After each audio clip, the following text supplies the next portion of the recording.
ये यूक्रेन और रूस का बॉर्डर है। इस वक्त ये दुनिया का सबसे उबाल मार रहा पॉइंट है, क्योंकि यहाँ से निकली एक चिंगारी पूरे यूरोप को खाक कर सकती है। भयंकर युद्ध के बादल मंडरा रहे हैं, क्योंकि ये जो तस्वीरें आप देख रहे हैं, हजारों टैंक, तोप और सेना ने जब मूव किया तो पूरी दुनिया का कलेजा ही बैठ गया। अब यूरोप खौफ के साए में है, क्योंकि रूस पर साल 2036 तक राष्ट्रपति की जगह पक्की करने के बाद व्लादिमीर पुतिन अब फुल फॉर्म में आ चुके हैं। दूसरी ओर अमेरिकी राष्ट्रपति बाइडेन उनको सीधी धमकियां देने में लगे हैं। युद्ध के माहौल को हवा देने का काम वैसे रूस ने नहीं, बल्कि अमेरिका और यूरोपीय देशों ने ही किया था। रूस पर एक के बाद एक व्यापारिक प्रतिबंध लगा डाले। पुतिन का गुस्सा 7वें आसमान पर पहुंच गया। नतीजा जो कुछ है वो आप इन तस्वीरों के जरिए देख सकते हैं। वैसे तनाव केवल यूक्रेन बॉर्डर पर ही नहीं है, बल्कि नॉर्वे में भी अमेरिकी बम्बर्स के पहुंचने से गुस्साए रूस ने अपनी नौसेना की उत्तरी फ्लीट को तैनात कर दिया है। यानी जमीन से लेकर समंदर तक का माहौल बेहद गर्म है। यूक्रेन को लेकर यूरोप में मंडराए महायुद्ध के बादल। रूसी युद्धपोत का जवाब देंगे अमेरिकी जंगी जहाज। दुनिया से अभी कोरोना का संकट टला भी नहीं है। यूक्रेन को लेकर यूरोप में भयंकर जंग के बादल मंडराने लगे हैं। एक और यूक्रेन की पूर्वी सीमा पर रूस ने बड़े पैमाने पर टैंक और युद्धपोत तैनात कर दिए हैं, तो इस बीच रूसी चुनौतियों का जवाब देने के लिए अब अमेरिका भी कमर कस चुका है। बताया जा रहा है कि यूक्रेन के साथ पूरा समर्थन दिखाने के लिए अमेरिका अगले कुछ हफ्तों में अपने युद्धपोत काला सागर में तैनात करने पर विचार कर रहा है। CNN ने अमेरिकी अधिकारियों के हवाले से कहा कि अमेरिकी नौसेना समय समय पर काला सागर में गश्त लगाती रहती है, लेकिन युद्धपोतों की वहां पर तैनाती से बाइडेन रूसी राष्ट्रपति पुतिन को सीधा संदेश देंगे।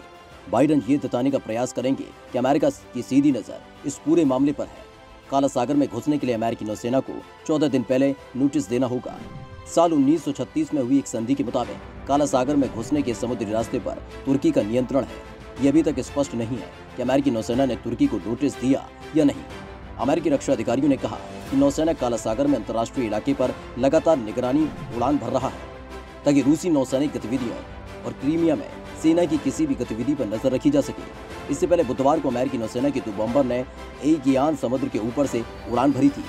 हालांकि अमेरिका अभी भी रूसी हथियारों की तैनाती को अभी भी आक्रामक नहीं मानता।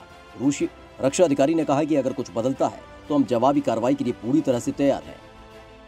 बता दें कि रूसी सेना की बख्तरबंद गाड़ियों, टैंकों और भारी तादाद में सैन्य साजो सामान से लगी गाड़ियों के यूक्रेन की सीमा की ओर बढ़ते वीडियो को देख पूरी दुनिया सहम गई है।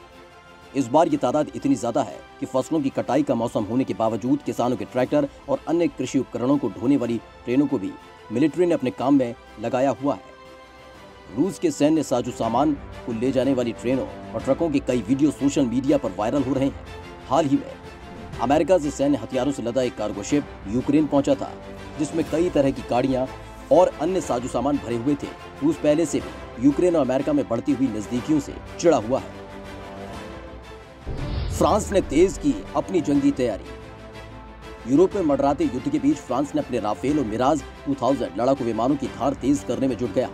फ्रांस की वायुसेना ने एक युद्ध अभ्यास के तहत परमाणु मिसाइलें दागकर अपनी ताकत को एक बार फिर दिखाया है।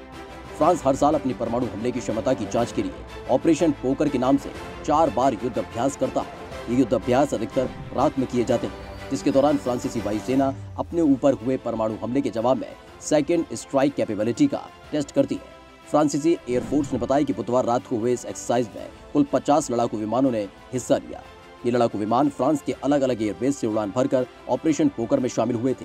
हाल के दिनों में अपनी मिसाइलों की क्षमता को सुधारने के लिए फ्रांस बड़े पैमाने पर हथियारों को टेस्ट कर रहा है। MBDA भी नई मीडियम एनर्जी की थर्मोन्यूक्लियर चार्ज वाली मिसाइलों को बनाने पर जोर दे रही है। रूस ने जापान सागर में दागी क्रूज मिसाइल। अमेरिका के साथ बढ़ते तनाव से निपटने के लिए रूस काफी एग्रेसिव नजर आ रहा है। रूसी नौसेना की उत्तरी फ्लीट को एक्टिव करने के बाद रूसी राष्ट्रपति अब पैसिफिक फ्लीट को भी इलाके में गश्त बढ़ाने के आदेश दिए हैं। इसी कड़ी में मंगलवार को रूसी नौसेना की गाइडेड मिसाइल फ्रिगेट मार्शल शापनानिश्कोव ने जापान सागर में कैलिबर क्रूज मिसाइल दागकर इलाके में दहशत को बढ़ा दिया। रूसी रक्षा मंत्रालय ने इस घटना का वीडियो भी जारी किया, जिसमें Marshal Shaposhnikov Kalibr cruise missile fire करते हुए दिखाई दे रहा है। मंत्रालय ने बताया कि मार्शल शापोशनिकोव ने जापान के सागर के कैंप सरकुम फायरिंग रेंज में पहली बार एक सतह से सतह पर वार करने वाली कैलिबर मिसाइल को दागा। इस मिसाइल को तटीय क्षेत्रों में स्थित निशाने को बर्बाद करने के लिए फायर किया गया, जिसके लिए मिसाइल ने 1000 किलोमीटर की दूरी तय की।